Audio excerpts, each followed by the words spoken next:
Raríssimos, René de Paula Júnior falando em mais um episódio móvel aqui no Roda e Avisa, nesse podcast Roots, né? Zero bullshitagem, sem monetização, com uma agenda completamente imprevisível, sem edição, sem roteiro, sem cortes, né? E sem ameaçar transeuntes, pedestres, equipamentos urbanos, veículos privados e coletivos. Bom, bem-vindo a mais um episódio aqui do Roda e Avisa.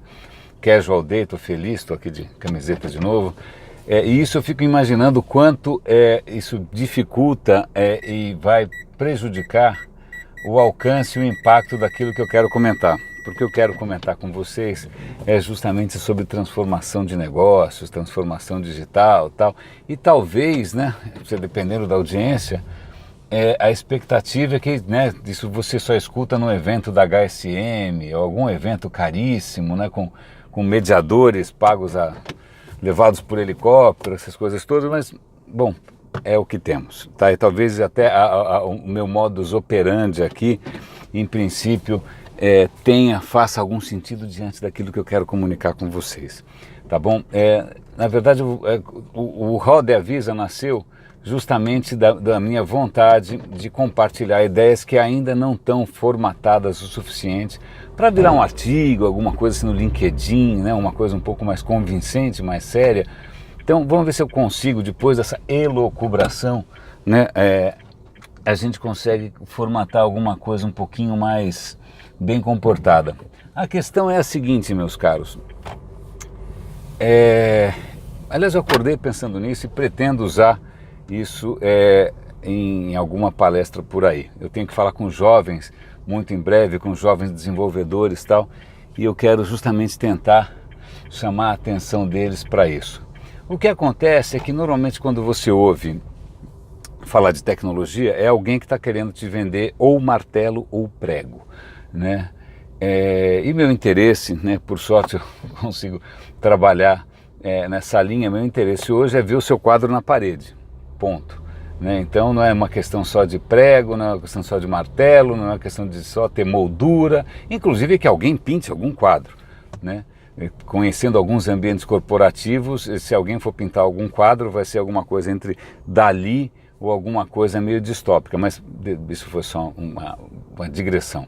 Mas voltando, normalmente quando a gente ouve, aliás, uma das palestras mais completamente insanas e realmente suicidárias, né? Como diria um amigo meu, sincericidas que eu já fiz na vida, eu justamente num evento de TI, eu fui questionar até que ponto as empresas que vendem ferramentas prontas, né, podem realmente resolver a vida de todo mundo. Se eu não me engano, eu devo ter feito alguma analogia com você comprando uma daquelas esteiras ergométricas sensacionais, achando que você vai ficar um atleta só porque comprou a esteira.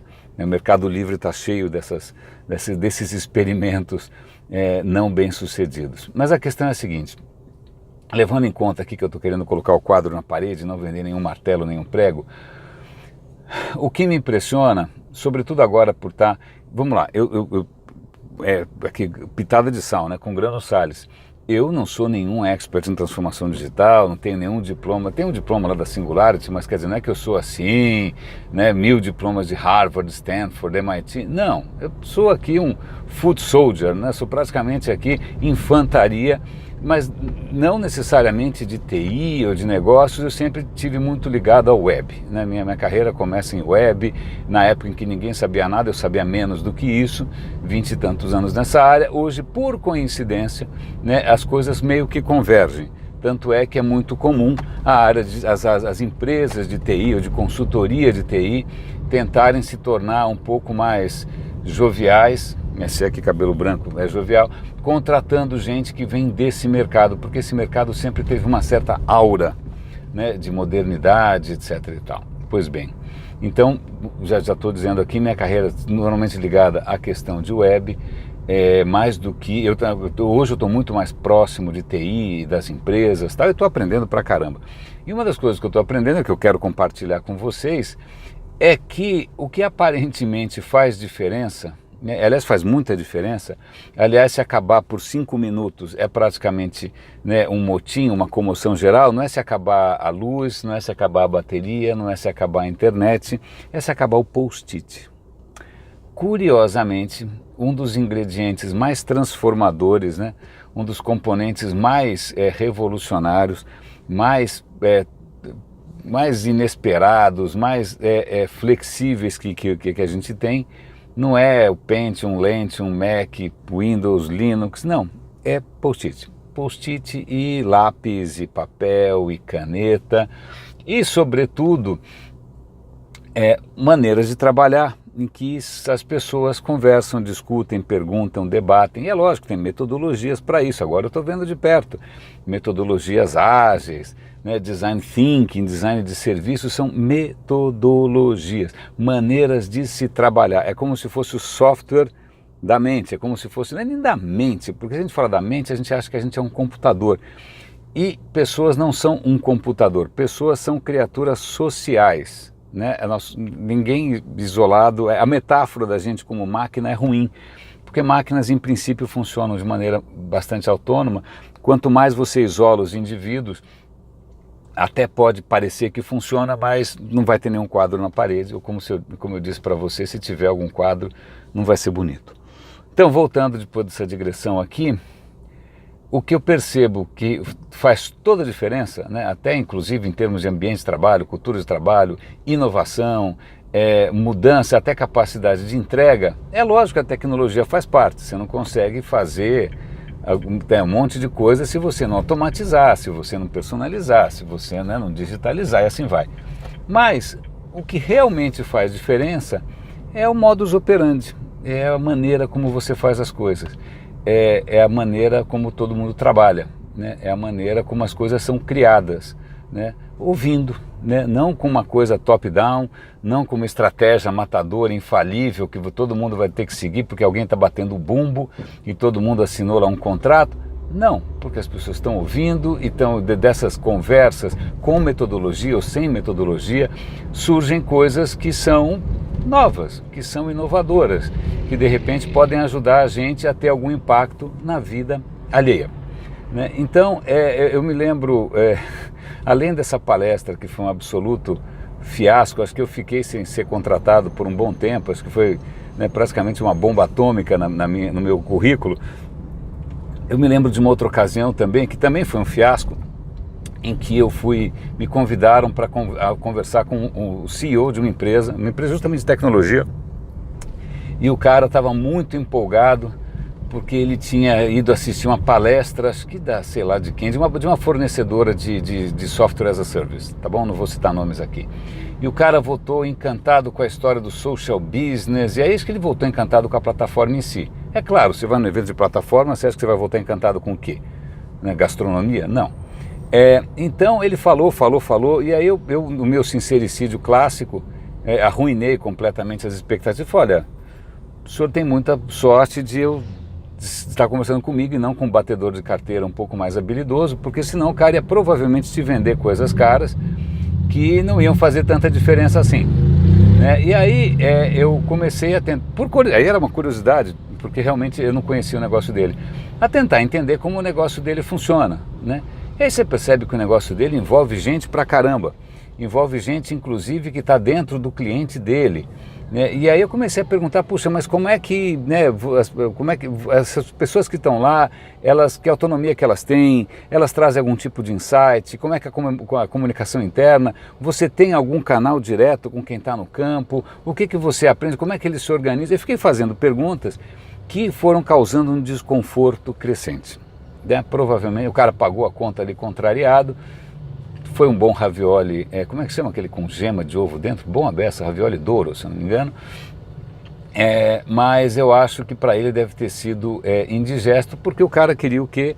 Queria um Viagra, né? Uma pílula mágica que provoca um efeito impressionante e instantâneo, sendo que, agora convenhamos, normalmente quando você compra uma tecnologia achando que você vai ser salvo, a única coisa instantânea é o preço, né? Porque não necessariamente isso vai provocar impacto.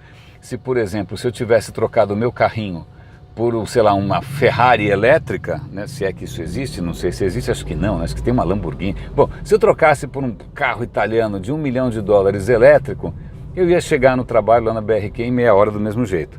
Porque, cara, não é o que está fazendo falta aqui, é a cidade repensar a maneira como as pessoas se deslocam. Eu posso trocar, posso pôr o carro que eu quiser aqui, posso pôr um Fusca, é a coisa mais democrática do mundo, né?